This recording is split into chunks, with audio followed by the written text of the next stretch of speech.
चंडीगढ़ में street vendors को अब तक बड़ी समस्याओं का सामना करना पड़ा था। कहीं का वेंडर कहीं बैठा दिया गया, जिसके कारण वेंडर्स का काम नहीं चल रहा था। ऊपर से कोरोना जैसी महामारी ने वेंडरों की कमर तोड़ कर रख दी थी। कई सेक्टर तो ऐसे हैं जहां पर वेंडर्स पहुंचे ही नहीं, क्योंकि वहां पर काम ही नहीं है। ऐसा ही सेंटर है सेक्टर 15, जहां पर सैकड़ों की संख्या में वेंडर्स को बिठाया गया है, लेकिन काम नहीं है। हमेशा ही यहाँ पर बैठे हुए वेंडर अपने आप को कोसते रहते हैं, लेकिन निगम की फरमानी को बजाते रहते हैं। निगम ने फरमान सुना दिया कि आप अपनी फ़ीस जमा कीजिए। अब फ़ीस के पैसे हैं नहीं, लेकिन निगम का कहना मानना पड़ेगा। लेकिन ये भी कहा जा सकता है कि अभी भी निगम इनसे कुछ अछूता नहीं है, या ऐसा नहीं है कि निगम इनके बारे में नहीं जानता है। इसी को लेकर महापौर रविकांत शर्मा ने बड़ा बयान दिया है। उन्होंने कहा है कि जिन वेंडर्स को जहां बिठाया गया था, उसी जगह के आसपास उनको फिर से बिठाया जाएगा। इसको लेकर सदन में प्रस्ताव पारित कर दिया गया है। शीघ्र इस पर कार्रवाई भी होगी। 15 दिनों के भीतर इन वेंडर्स को उनकी पुनः स्थापित जगह पर बिठा दिया जाएगा।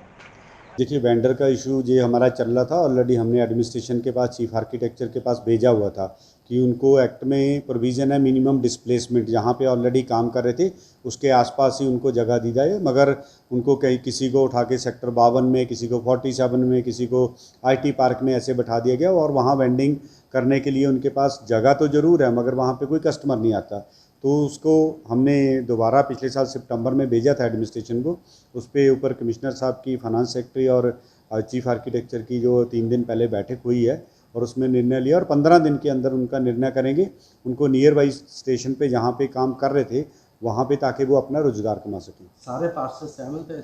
बिल्कुल जी, ये सदन ने ही पास करके भेजा था। 17, 22 और 19 को छोड़ के बाकी सारे सेक्टरों का जो हम उनको बिल्कुल वहाँ पे नियर बाई जगह पे ही जो आइडेंटिफाई करी वहाँ पे बताएं। जी बिल्कुल, टाउन वेंडिंग कमेटी का चुनाव है, तो उसमें एक कंडीशन है कि जिसकी अपना वेंडर की फ़ीस नहीं भरी होगी तो वो उसमें वोटिंग का राइट नहीं रख सकता।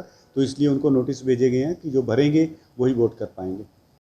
लेकिन इन वेंडर्स की जीवन शैली पर हम नज़र डालें तो जहां पर ये पहले काम करते थे, वहां पर इनका अच्छा काम था, रोजी रोटी चल जाती थी, बच्चों की फीस भी दी जाती थी और बच्चे पढ़ भी रहे थे। लेकिन अब जो नई जगह निगम ने इन्हें दी है, तो ज़्यादातर वेंडर्स उससे काफ़ी हताश हैं, क्योंकि उनका काम नहीं चलता।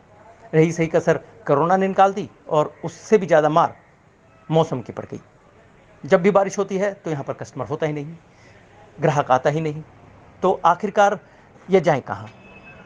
कई वेंडर को तो ये भी कहना था कि वह हर रोज़ सुबह यहाँ पर माल लगाते हैं और ऐसे ही अपना माल बंद कर कर घर चले जाते हैं।